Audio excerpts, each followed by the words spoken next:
दुनिया की छत यानी हिमालय की गोद में बसा नेपाल आज आग में जल रहा है। सोशल मीडिया बैन से शुरू हुई ये बात अब इतनी बढ़ चुकी है कि प्रधानमंत्री को इस्तीफा देना पड़ा।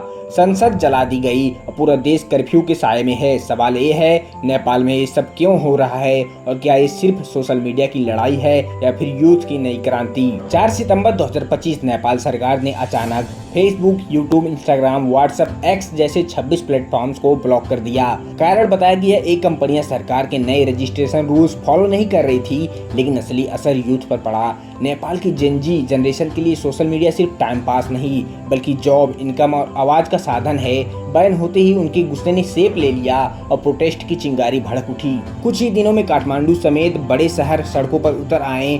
Students, IT professionals, unemployment youth सब मिलकर सरकार से सवाल करने लगे, क्यों हमारी आवाज दबाई जा रही है। लेकिन सरकार ने उनकी सुनने के बजाय पुलिस और सिक्योरिटी फोर्सेस भेज दी। लाइव बुलेट्स, टीयर गैस और कर्फ्यू और इसी दमन ने आग में घी डालने का काम किया। 6 सितंबर को हालात बेकाबू हो गए। प्रोटेस्टर्स ने संसद भवन को आग के हवाले कर दिया। कई नेताओं के घर जलाए गए। काठमांडू में आपातकाल जैसा माहौल हो गया। कर्फ्यू लगा दिया गया, सेना को बुलाया गया। त्रिभुवन एयरपोर्ट तक बंद करना पड़ा। फ्लाइट्स बाहर डाइवर्ट करनी पड़ी। इस बढ़ते दबाव के बीच prime minister KP Sharma Oli ने आखिरकार इस्तीफा दे दिया। लेकिन यूथ यहीं नहीं रुके। उनका कहना था ये सिर्फ एक आदमी की गलती नहीं बल्कि पूरी पॉलिटिकल सिस्टम का फेलियर है। नेपाल के नेताओं ने सालों करप्शन, नेपोटिज्म और जनता की मेहनत का पैसा लूटा और अब जेनजी ने साफ कह दिया, अब बहुत हो गया। सच ये है कि नेपाल की ये लड़ाई सिर्फ सोशल मीडिया की नहीं, देश की इकोनॉमी सालों से कमजोर है। GDP का 25% रेमिटेंस पर निर्भर करता है। मतलब नेपाल के युवा गल्फ देशों या भारत में जाकर काम करते हैं और पैसा भेजते हैं। अनएम्प्लॉयमेंट इतना है कि लाखों नौजवान देश छोड़ रहे हैं और जो बाकी हैं वो पॉलिटिशियन की करप्शन से परेशान हैं। यही फ्रस्ट्रेशन अब बगावत में बदल चुका है।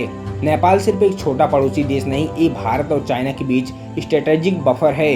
नेपाल का इंस्टेबिलिटी सीधे साउथ एशिया को प्रभावित करता है। फ्लाइट्स, ट्रेड, टूरिज्म सब ठप हो जाते हैं। भारत के लिए नेपाल सिर्फ पॉलिटिक्स नहीं बल्कि संस्कृति और परिवार जैसा रिश्ता है। अगर नेपाल जल रहा है तो भारत को भी उसकी तपिश महसूस होती है। आज नेपाल एक दो राह पर खड़ा है। यूथ साफ कह रहे हैं, हमें सिर्फ सोशल मीडिया नहीं बल्कि जॉब्स चाहिए, डिग्निटी चाहिए, करप्शन फ्री सिस्टम चाहिए। सरकार ने इन्वेस्टिगेशन पैनल और कंपनसेशन अनाउंस किया है, लेकिन लोग मान रहे हैं कि अब कॉस्मेटिक फिक्सेस से काम नहीं चलेगा।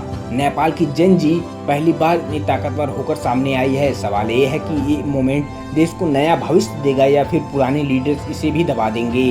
दोस्तों, नेपाल का यह संकट हमें एक बड़ी सीख देती है कि जब सिस्टम बार बार फेल हो यूथ उठ खड़े होते हैं। नेपाल आज जल रहा है लेकिन शायद इसी आग से नया भविष्य जन्म लेगा।